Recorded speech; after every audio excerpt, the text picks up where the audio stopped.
Hello বন্ধুরা, তোমরা সব কেমন আছো? আশা করি তোমরা সবাই খুব খুব ভালো আছো। আমি সুদীপ্তা চলে এসেছি তোমাদের সাথে একটা লং ভিডিও শেয়ার করার জন্য। আমার এই নতুন ব্লগে সবাইকে স্বাগত।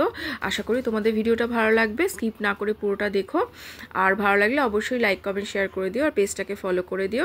আর যারা ইউটিউব চ্যানেল থেকে দেখবে তারা অবশ্যই ইউটিউব চ্যানেলটিকে সাবস্ক্রাইব করে দিও। শনিবার দিন দেখো কি সুন্দর করে গেটটা সাজিয়েছে। এখানে মানালি আর গৌরবদার বাড়িতে চলে এসেছিলাম, কারণ 50তম সুবর্ণ জয়ন্তী ছিল অন্নপূর্ণা পুজোর।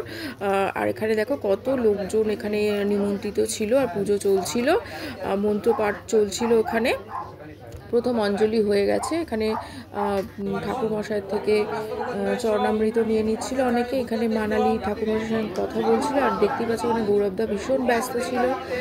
পুজোর বাড়ি বুঝতেই পারছো, লোকজনের অনেক লোকজন। আর এখানে দেখো আমরা একটু ঘরের মধ্যে বসেছিলাম, একটু ফটোও তুলে নিলাম। জলিদি ছিল, শেলিদি, মানালি, দিতির সাথে, গৌরবদার সাথে ফটো তুলেছি, মানালির সাথে ফটো তুলেছি, তারপরে দীপালি দির সাথে তুলেছি। শঙ্করদার সঙ্গে তোলা হয়নি। আর শঙ্করদাও এসেছিল, শ্রীরামচন্দ্র গ্রুপের অনেকেই এসেছিল। এখানে জলিদির সাথে তুলেছিলাম, বাচ্চাদের সাথে তুলেছি ফটো। অনেক ফটো দেখতে পাবে ভিডিওতে। আর এখানে কিন্তু আমার বেশ ভালো লাগে পুজো আচ্ছার বাড়িতে, বেশ নিষ্ঠা ভরে পুজো দেখতেও ভীষণ ভালো লাগে, হোম দেখতে এত ভালো লাগে।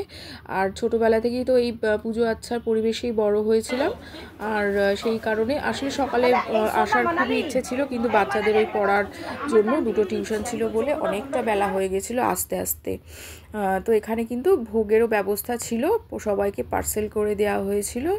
আর খাবারটা কিন্তু ভীষণ ভালো ছিল। ছিল কড়াইশুঁটির কচুরি, আর কাশ্মীরি আলুর দম, পনিরের একটা সাইড ডিশে পিহুর সাথে দেখা হলো, পিহুর সাথে ছবি তুলে নিলাম।